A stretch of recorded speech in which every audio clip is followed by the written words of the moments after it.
Yeah, exactly. And okay, so now moving to another topic and this one I found really interesting, at least in one of its aspects that you cover up in the book, because I don't recall having read about it, about this aspect of it before. That is advertising and the fact that marketeers and advertisers and other people like that, they also tend to target not exactly their primary buyers, but other people through their social connections. Right? Right. Is it how is this Right. how So it works? you can think of it as the extension of language. So in small societies, they have small languages, and so they have fewer words for color and fewer words for different kind of love, say. And in some sense, they can only perceive fewer kinds of color and feel fewer kinds of love, because having a feeling and having a name for it lets you be much more aware that that's the feeling you have. And so in our more modern society with larger vocabularies, there's a sense in which we can feel more things because we have a name for each feeling, and we can, if you feel wistful, and you know what wistful means, you can say, I feel wistful, and you can say it, you can notice that you're feeling it. And if you didn't have that word, it would be harder to know, in a sense, that that's what you're feeling. Now, we like to show ourselves off to other people, and advertising expands the language of showing off. And so this is the key idea. So we give the example in there of a beer ad, a Corona beer, which the standard advertising strategy of this beer company is just to show you the beer on the beach, people on the beach with the beer. Now, there's no obvious connection between this beer and the beach. It's not made on the beach. It's not especially good to drink on the beach. It's just a beer shown on the beach. But this advertising expands the language of things you could show off. So now if you hold up this beer and drink it, you get to say, I like beach. And you don't have to say out loud, I like beaches, which would sound kind of awkward out of context. And so advertising allows a wider range of associations to be made with products and services. And then you can go about your life using products and services and indirectly saying things about yourself without bragging, without even directly saying them, but having some confidence that other people will know what you're saying. And of course, this is why advertisements have to be mass advertising. So many people have, noticed that in the past there was mass advertising, and they attributed that to, of course, technology, like TV was limited, or magazines limited to masses. And now that we have the ability to target ads to particular people, then we won't have mass advertising anymore. We'll just be telling each person what they want. But a big function of mass advertising has been to show everybody a concept so that it can then be used to for any one person to show off. So, for example, Rolex watches are expensive watches that pretty much only the rich buy, but they're advertised to everybody. You might think in a world now of specialized, they could make sure they only put the ads in things that expensive people would see, and they wouldn't need to advertise Rolex watches to everybody else. But the point is, somebody who buys a Rolex wants to be envied by everybody who sees them. And if other people don't know that Rolex is the watch of the rich, that doesn't work. So Rolex people need everybody to see the ads about Rolex to know that even though you can't have a Rolex, if you see me with one, you should envy me, because you'll know I'm rich. And so, again, you can say all these things indirectly through the products and services and things you have in a language that other people can then use to attribute things to you. So if you say, I went to Vegas for my vacation, Las Vegas has a certain kind of association of the kind of place it is and the kind of people go there and the kind of things they want to do. And now you've got to advertise that you're the kind of person who likes to go to Vegas. And you don't have to say anything more about that. It's just an indirect thing you say. Mm-hmm. Yeah, and another thing that occurs is that advertisers also work with the sense you have of your own group identity, right? So, for example, even people who are against capitalism and the market, even they can be targets of the market. So, for example, you can be an anarchist and still have an anarchist T-shirt to signal to your buddies, right? Right. So, I mean, that is a surprising lack of awareness in some sense, but there are people who, in words, will give you this sophisticated critique of capitalism, and they maybe even say some of the things we said, that people are just buying these things to show off, and then they will make sure to show you that they have a artisanal beer and, you know, a special fruit grown locally, and you know, they will show you many things about themselves through their products. They will think of them as anti-capitalist products because they were made by small businesses or small sellers, but of course, it's still capitalism. It's just a smaller seller, right? They might be ashamed of somebody who would buy something from Disney, for example, but okay to buy from Ben and Jerry's or something, because they have this idea, well, nobody's shown me that Ben and Jerry's is such a bad guy, but it's not obvious they aren't. It's just you haven't heard anything. Again, but in some sense, it doesn't fundamentally matter what they really are. What most matters to people is just what images they have. And that's, again, not something people want to admit. Mm-hmm. Yeah, and another aspect that you also talk about in your book, that is one of the 10 areas you cover, I think, is art. Because art also involves a lot of conspicuous consumption, and it is also related to courtship displays and things like that, right? So certainly in our society, but you know, going a long way back, the standard story about art is that it produces an experience. So you stand in front of the painting and it does something to you, or you listen to the music and it does something to you. So this is the key idea, that you are buying these experiences. And that isn't as true as you'd like to think. So as we talk about in the book, you care about a lot of things that don't influence the experience itself. You care about how many artists made something, and how unique the thing is, and what materials it's made out of, and how difficult it was. And when you learn that something's easier than you thought, or more people put into it than you thought, you're less impressed, and then you like the art less, even if it's exactly the same experience. Now, which kinds of experiences people like to admire that they've had has changed over history, and which kinds of things people like in artists has changed over history. But that the basic thing of wanting to be impressed by the artist, and wanting to have an affiliation with the artist, and wanting to show your discernment of which kind of things you can distinguish, that's been relatively constant. But many centuries ago, artists weren't trying to be different. They were trying to be, you know, the same perfect, unique artists, the same, you know, produce the same kind of painting, the same kind of architecture, the same kind of music.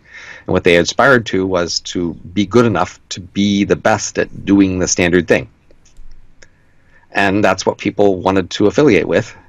And so art could be very stable in ancient societies. And fashions were very stable. People wore the same clothes for, you know, centuries, and had the same kind of architecture houses for centuries, and the same kind of paintings and sculptures for centuries.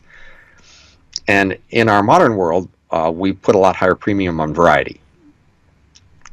And so we want to have a unique experience, and we might like to admire a unique artist with unique abilities.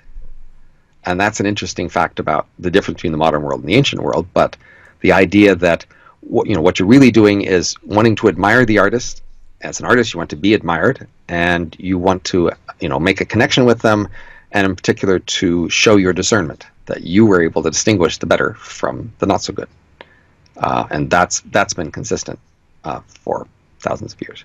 Mm-hmm. Yes, and the consumption of art also has this wasteful aspect to it. Like, for example, it is also related to, this is one of the main examples, people who study art from an evolutionary perspective, like Geoffrey Miller and people like that, they associate it, the main example they give is the peacock's tail. So, for example, it is a way of conveying information to the females, and in our case to other people in the social realm, that we have so many resources that we can even waste them in showing off this thing or these aspects without really losing anything.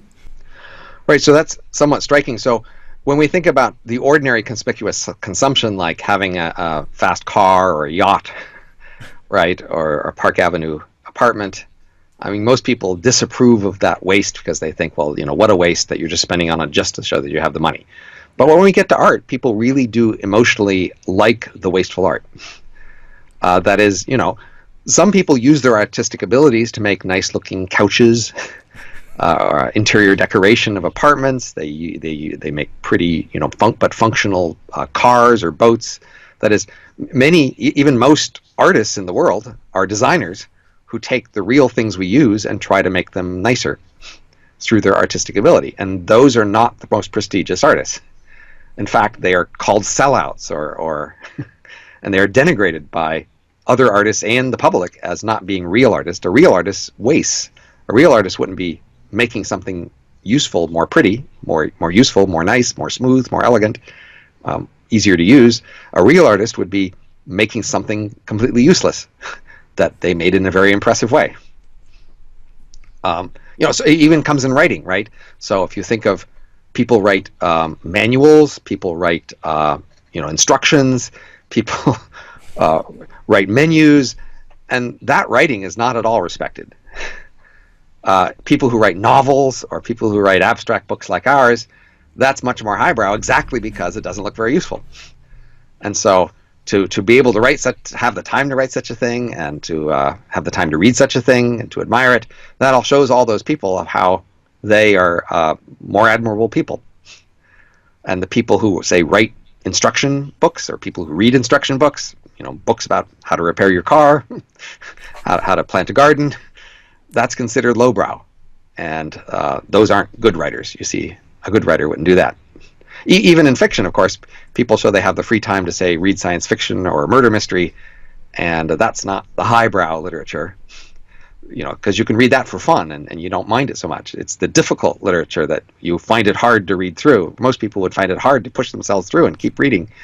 That's the high literature that shows that it must really be good because you don't like it. Most people don't like it, and some people who can say they kind of do like it, they're the impressive people. Mm-hmm.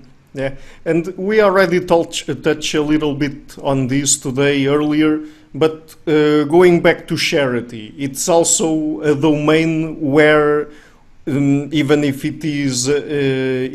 we don't know about it, it's very wasteful in the sense that people are convinced by a lot of different charities to give donations that Right. then are not really used in an efficient way. And Well, of course.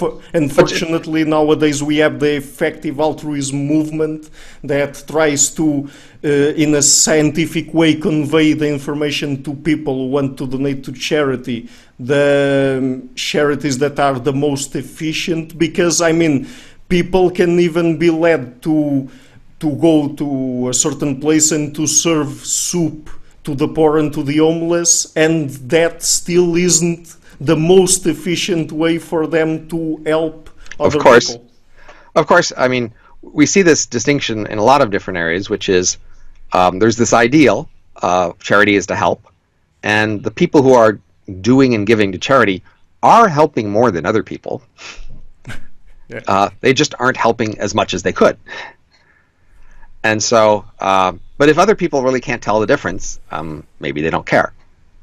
So most people can't tell which charities are helpful. They just might know that you gave to charity, and they might know it's a charity they've heard of, and they might then give you credit for being helpful, and that's all you might really care about is the credit for being helpful, because you would, if your people you're trying to impress would know which things were more helpful, then they might say, you gave what?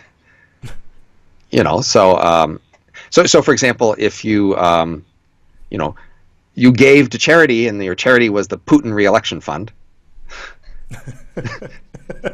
most people might go, well, how is that charity exactly? And you might say of how you think he's a great guy and how that would be helpful, but other people might go, I'm not really going to give you credit for helping people for doing that exactly. Or you might say, you know, there's the speedboat judging fund, speedboat competition judging fund, and you were donating to the speedboat competition judging fund, and people might go, speedboat competition judging, really? And you know, so the more obvious it was that something wasn't really very helpful, then the less credit you would get for giving to it. But as long as on the surface it looks like it's helping somebody and you can't really tell it's not, then it's the United Way or whatever it is, then you go, okay, fine, they're a nice person, they gave the United Way. And so, I mean, this is, of course, about the difference between, you know, people who can see more precisely and carefully versus not. I'd say a similar thing happens with academics, intellectuals. So if you devote your life to being an intellectual, to writing about an interesting, difficult subject, many people will give you credit not just for being smart, for being charitable in a sense. They will say, well, you're trying to help the world. You're studying, say, the Holocaust, or you're studying refugees or something, right? And if the topic you're studying seems like it's related to something important and grand, they might give you credit for being a good person, for trying to help. And of course, we intellectuals know which of these various studies has much of a chance of being useful and which not. And we often go, well, what's the point of studying that? That has almost no chance of being useful. And people go, yeah, but, you know, I got to study something, and it's you know, not negative value. Maybe something will come out of it. And they don't seem to really care much if it's more effective at helping the world. They just want to study something. And then they kind of know that the public can't really tell the difference. The public doesn't know which things people study might be useful or not. They say, well, you're a professor at something. Well, gee, that's pretty impressive. And gee, that's a nice thing to do. You know, supposedly professors give up the higher salary they could earn in industry because they want to be a professor and contribute to the world by adding more knowledge, and people give them credit for that without really knowing much about which things are more effective. Mm-hmm. Yeah, and charity also has other aspects to it, that is, for example, proximity and relatability, because I mean, the same people that might condemn someone for not giving to charity to help black children in Africa, those same people after the fact may be happier if the person that they condemn give more resources to them and to their relatives. I mean, and there can be this sort of incongruence running around here, right? Right. So we argue that the people you're trying to impress with charity mostly don't want you to be the most effective with charity in some absolute global sense. What they really want is you're associating with them, and they want to think that should they be in need and you would see them in need, you would feel some compulsion to do something. That you are the sort of person who, when you see someone in need nearby, you do something to help. That's reassuring to other people around you to know that if they were in need, you would help. Your inclination to help the person who most needs help in the world or in history, not so reassuring to them, because they're not likely to be that person. And so in order to show off to these other people, you're mostly trying to just show that you have this general emotional capacity, that when things pass in front of your eyes or ears that show somebody in need, a wailing cry of help or blood on the arm or whatever it is, well, they would just have to do something. And you show that capacity when people ask you for charity and help around you in your world, but, you know, it's mostly you respond to other people asking you for help. You don't so much take the initiative, and you don't go out of your way to study what would be the most helpful. You're more reactive in helping the people around you who ask for help when they seem to be around you, the people and other issues close enough to you in your world that it affects the people around you. And that reassures the people around you that you care about them. Mm-hmm. Yeah, and as we were talking about, the effective altruism movement, for example, has on its basis an utilitarian ethics, right? So, and utilitarian ethics is not really intuitive to people. Well, apparently people act on utilitarian ethics more often, but the more visible an action gets and the more they have to rationalize it, the more they become deontological or based on, you know, simple rules, which makes sense, because when people are trying to monitor other people for their behavior, they really can't check whether you're being utilitarian. That's too complicated. They can check whether you're following simple rules. And so the more that people are going to watch out your behavior, maybe criticize you, the more you're trying to make sure you can show you followed simple rules, because that's the thing they'll be checking for. It's the closer you get to people, the more they know about you, the more you might try to actually be helpful, because they might actually see if you're trying to be helpful.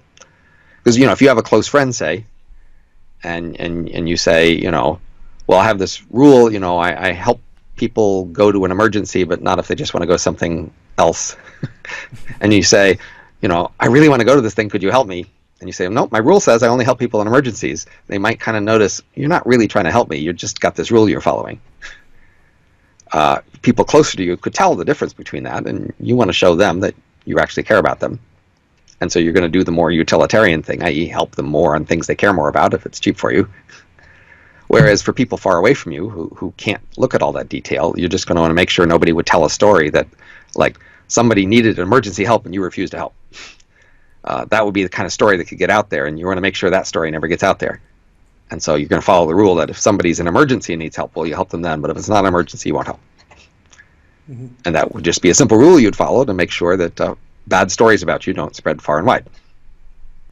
Mm-hmm. Exactly. And now to move on to education. So would you say that the biggest value when we compute, let's say, all the things, all the values that we obtain from education would be not really what we learn in an absolute sense, but the fact that with a higher education diploma, let's say, we can signal to other people the fact that we are conscientious, the persistent, ambitious, intelligence, diligence, and diligent, and things like that. Yeah, it's pretty obvious at the highest levels of education that that's the main thing going on. I mean, there are other things going on too, but just mainly the thing that isn't going on that much is the thing people mostly talk about. You know, the way school is organized, you know, there's classes, and each class has a syllabus, and there's reading material, and there's quizzes, and there's tests. And so the obvious thing it seems to be about from the structure of school is to learn the material. There, you know, if you show up in the school but you don't take any classes or you don't take the test, you don't get out of school.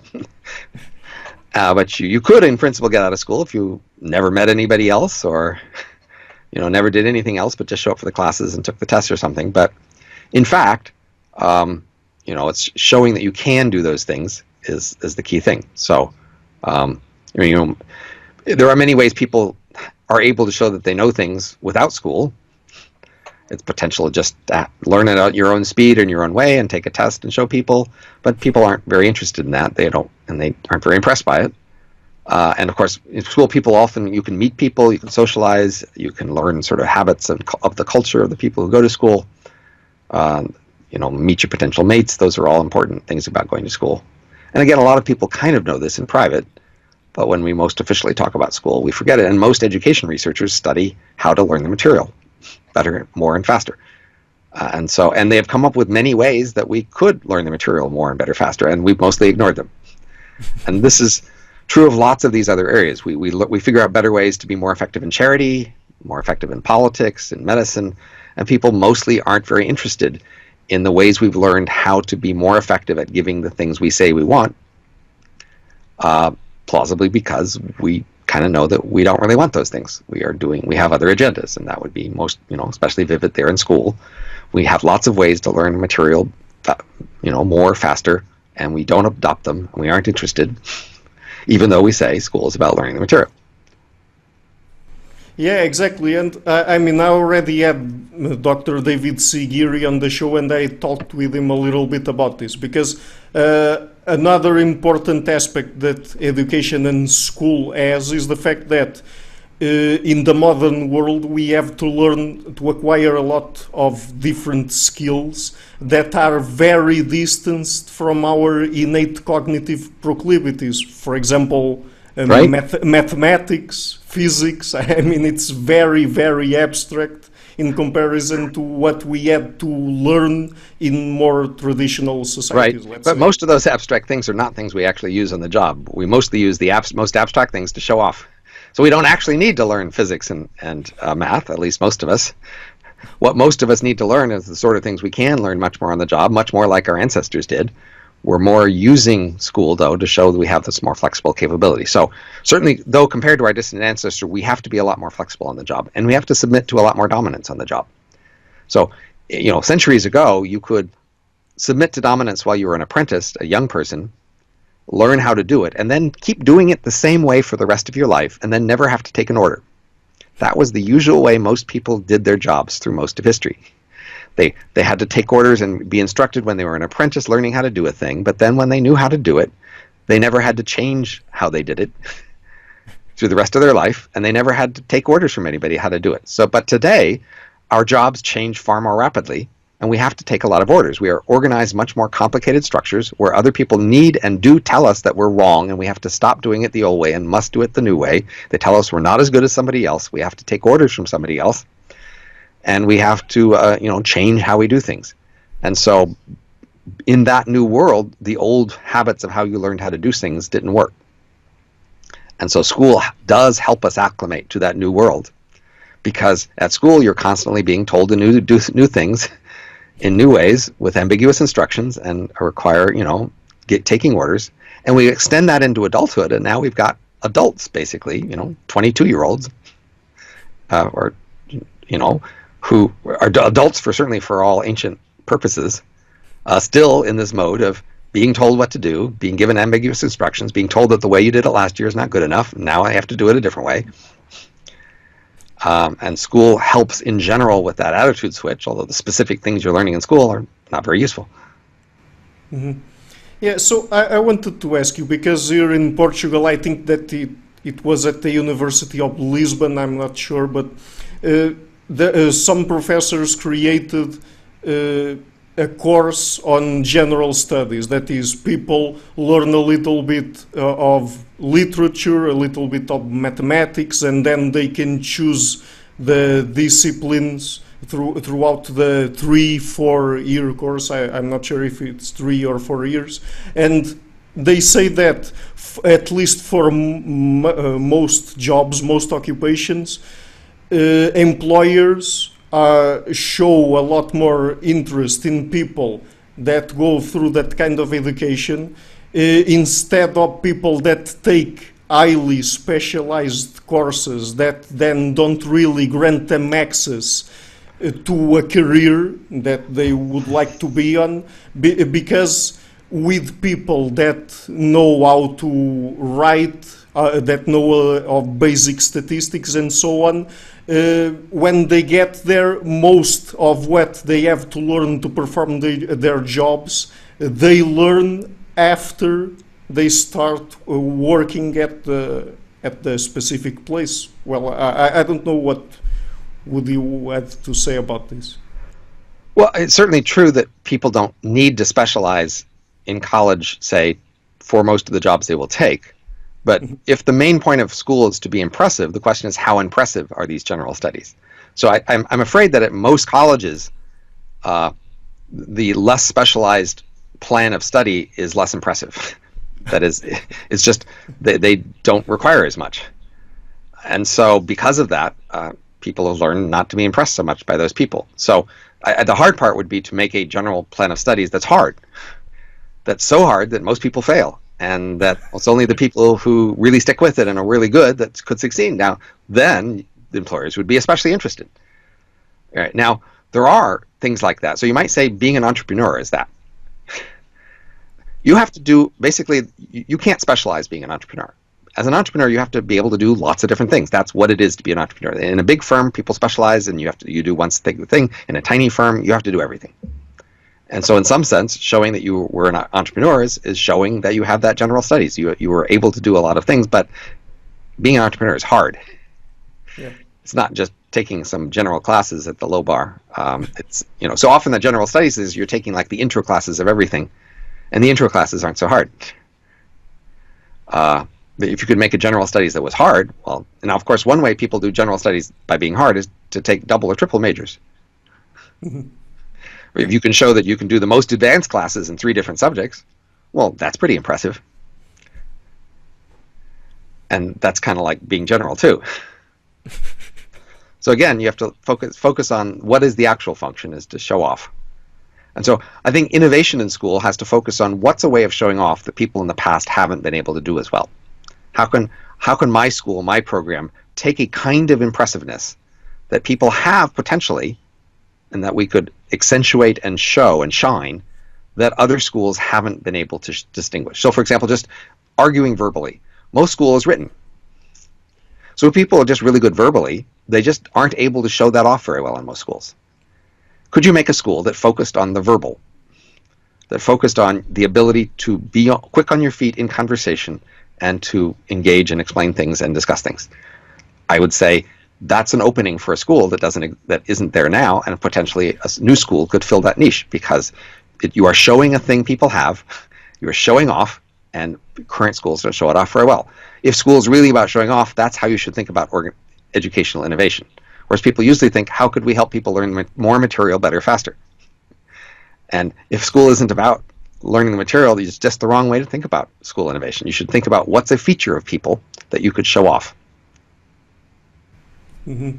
Exactly. And there's a very interesting part in your book that is the part where you talk about how it would be to live in a society where people only did inconspicuous consumption. So could you talk a little bit about that and the problems? It's kind of a thought experiment. It's a little abstract, but the idea is just, you know, the stuff you have around you, your cars, your clothes, your couches, etc. You know, what if somehow in people's heads they just couldn't process the fact that you had a red couch, or that you had a nice blue suit, or, you know, they just couldn't see your products and services. They couldn't perceive them, or couldn't remember them, couldn't associate them with you. Somehow, through some strange, you know, defect, everybody just couldn't notice that. Well, how would you live your life differently? And the claim is pretty obviously pretty different. I mean, we already know things like, you know, you can look at the difference between underwear and outerwear, and it's quite a consistent difference. Underwear isn't seen very often, and outerwear is seen, and so underwear and outerwear are really quite different. They're made out of different materials, different colors, a different amount of variety, etc. You could also think, well, what's the meals you eat that are the least observed? And what are the meals you eat that are the most observed, and how do they differ? So say the least observed meals might be breakfast at home. Mm-hmm. And those meals tend to be very simple and very regular and even boring, you might say. People tend to have just the same breakfast every day, if they have one, because nobody sees, and you know. But when they go out to dinner in a group, well, those meals are quite different. Everybody's really concerned to have variety. If somebody next to you ordered something, you can't order the same thing. You have to order something different, right? And you can't order the same thing you ordered last time you were with them. You want to make sure you aren't seen to be the boring person who always orders the same thing. You have to order something different when you're at the same group of people. And you've been trying to show discernment. You can't just pick the top item on the menu. You have to look over the whole menu and really think to yourself, what would be the most sophisticated choice to make? And you don't do that at breakfast. You don't need a long menu at breakfast. You could say, you know, toothpaste is kind of it's a flavor. It's kind of like a food.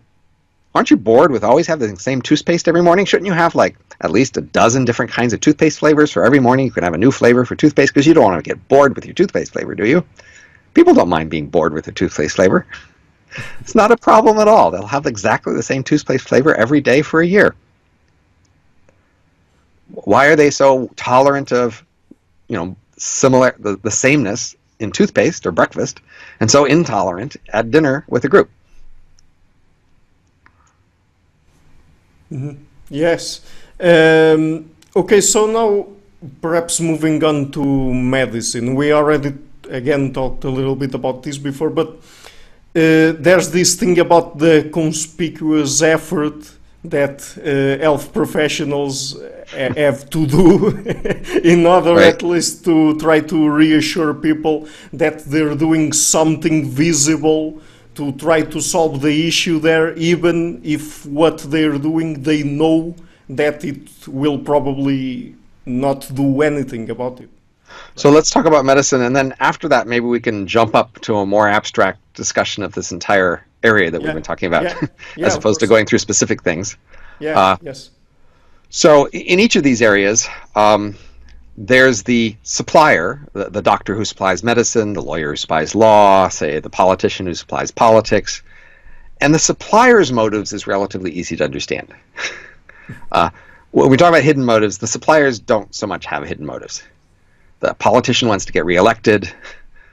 the priest wants to have parishioners keep coming, and the doctor wants patients. And the doctor will do whatever it takes mostly to get patients. So their motives is not puzzling. And so to understand what they're doing, we mostly need to ask about the customers. So we're looking at the customers in medicine and saying, well, what do they want here? And why are the suppliers doing the strange things they do for these customers? We actually have medical textbooks from 4,000 years ago, from ancient Egypt. Medical knowledge was enormously different back then. These medical textbooks are full of things to do, with different conditions a patient might have and what to do for it. And most of them are things we don't think work today. But nevertheless, the textbook, the style of these things was very familiar. So, you would do some tests to check what kind of condition they were in as an ancient Egyptian doctor. And then you would have a obscure, complicated treatment that used expensive materials and expert techniques. And so, some ordinary material was never good enough. It had to be some unusual, weird material. And of course, back then you had to say some weird words with it too, because that's what people expected would work. And it was remarkably like the doctors of today. And so you can see back then it wasn't good enough to just go to somebody who just could tell you, like, rest and, take it easy and drink more water, maybe have some meat. They had to make up a weird paste out of weird materials that were hard to obtain, that were expensive, and in a complicated way an ordinary person wouldn't understand or be able to do, and that's what you were reassured by. And of course, it was expensive, but ancient Egyptians were willing to pay to have a doctor do these strange, expensive things. And it shows you that there's a demand for that. There's a section in War and Peace, which is, one of my favorite novels, where Natasha, this young girl, she's lovesick, and because she's lovesick, she won't eat anything, and she just lies about, and she seems to be getting sick, worse. She's just not well. She's lovesick, but her parents, being rich, must hire expensive doctors to come in, and these expensive doctors all disagree with each other, of course, about what to do, and they're all expensive, and they each give rules about, you must do the following, like a paste every 3 hours, put on the eardrum, or some complicated thing to do, to follow. And the book says that her parents were comforted by the fact that they could do something for her. Their beloved daughter seemed to be getting sick and getting worse, and they could show that they cared about her by hiring expensive doctors to come in and then they could just do things for her. They had to spend a lot of time. These rules about what to do, they had to be done every dawn at dusk or whatever, and they had to pay money for it, and they had to make sure she did it, and she would do it for them because they were insisting the doctor said you must do this, and they would do it. And the chemicals that the doctors were giving them weren't making her well, they were making her sicker, but nevertheless she was a young, healthy person, eventually got better. And, it says that she was comforted by the fact that everybody fussed over her. And that showed they cared about her. And they were comforted to be able to show they cared about her, to be able to do something for her, not just have to sit around and be anxious. And so at some level, this is what medicine is for us. You might say, well, yes, people have always wanted to do this, but thank God today we have medicine that works, right?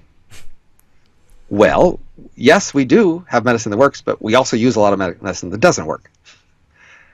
And in fact, on the margin, people who get more medicine are not healthier. So most of the extra medicine we do because we're rich and can do a lot doesn't help.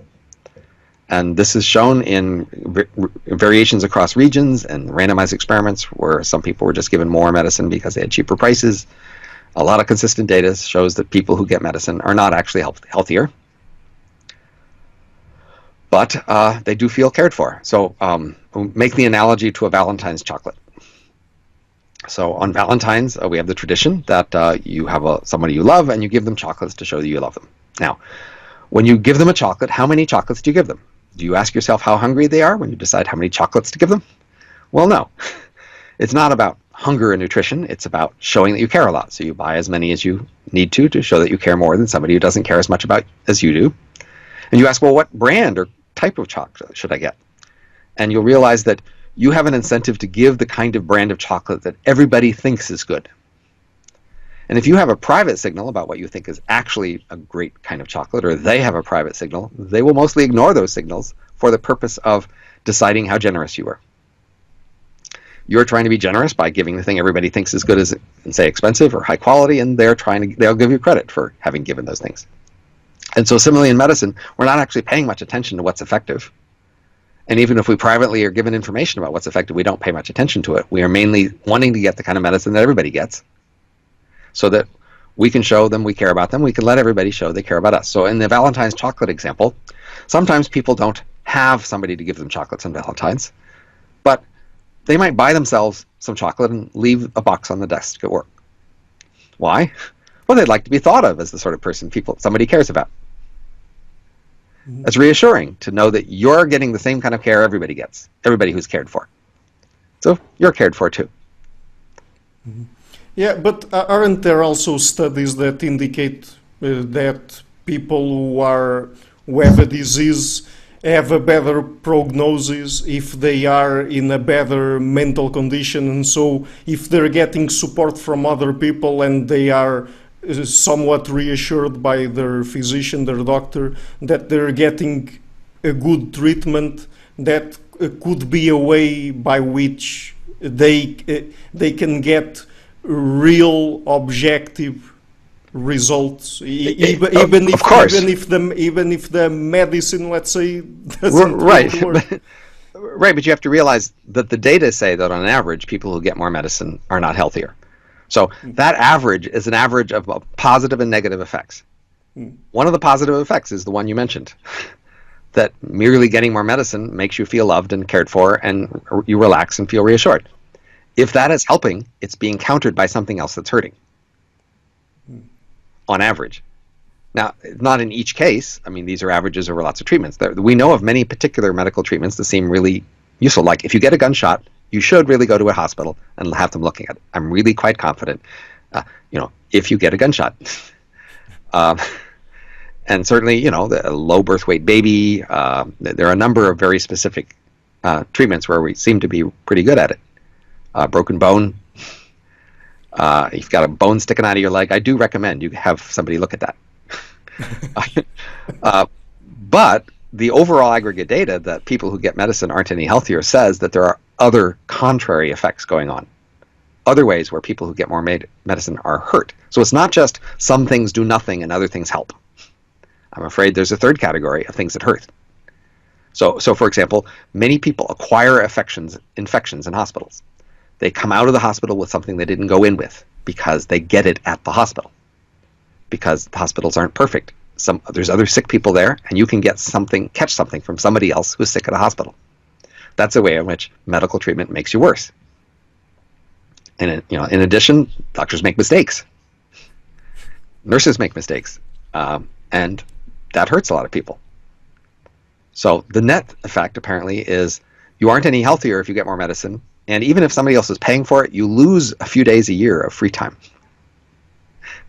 just because you're going to the doctor and doing all these other things. Yeah. So you are really paying costs. Mm-hmm.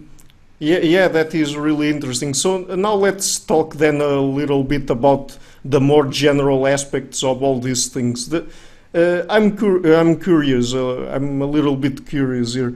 Have you been getting a lot of reactions from people after you wrote and published the book along the lines of, "Oh, what you're saying are just so stories"? No, actually.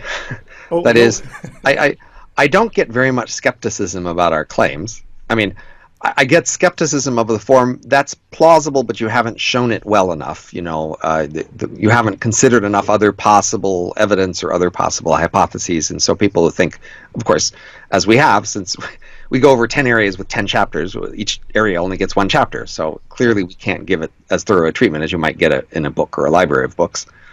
So we're just giving the highest level summary of the key evidence that would suggest that there's an issue here. But we mostly don't get much skepticism overall. So I like to ask people, you know, there's 10 areas. If I can convince you of 7 of them, I've won, because I've said, well, look, there's a lot of hidden motives. I don't need to convince you of all 10. And so usually you can convince most people, you know, certainly 80% of people that you're right about at least 7 of the areas. And people vary in what's sacred. So for some people, you know, medicine is just sacred, or laughter is sacred, and they're just not going to listen. They're going to demand a lot stronger evidence than you've presented before they're willing to be convinced of something. They will admit that in principle there could be more evidence, but this isn't enough. I think what I have gotten more of, I mean, is mildly surprising, although I guess it shouldn't, is people who say, like, this is a downer, and this is stressful, and like I've been trying to think about how I could be more honest and not have these hidden motives, and it's just too hard.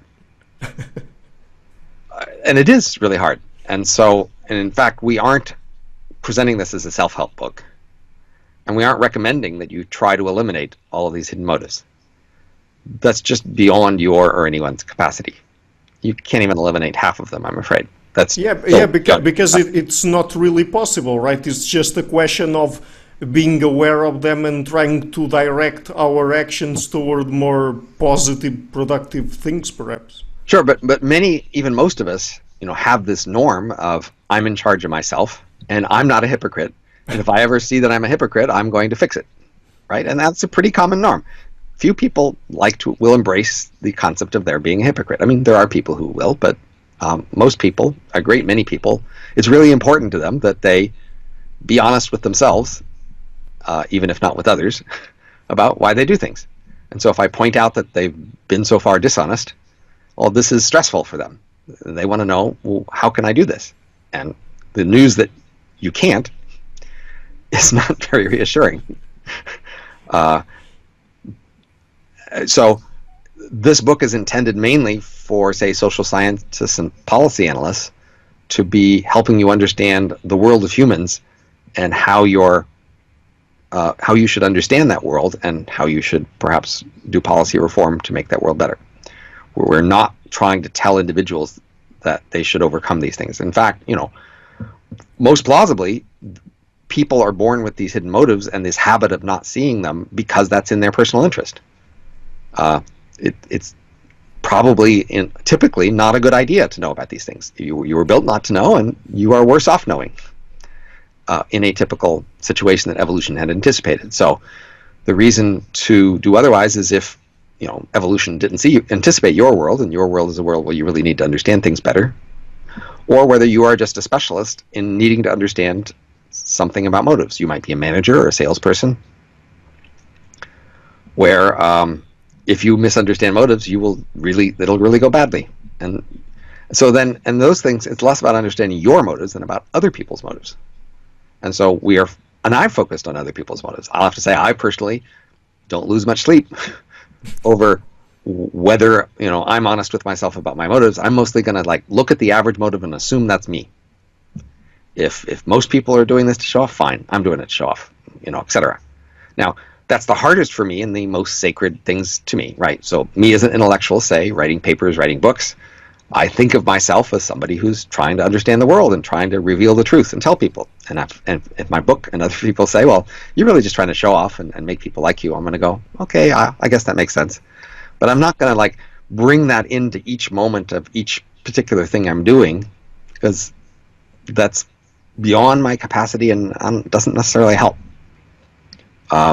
But if at some abstract level I make a claim that's in contradiction with the claim that most intellectuals, even myself, are mainly trying to show off, well, I want to notice that and not accept that conclusion, because that's not right.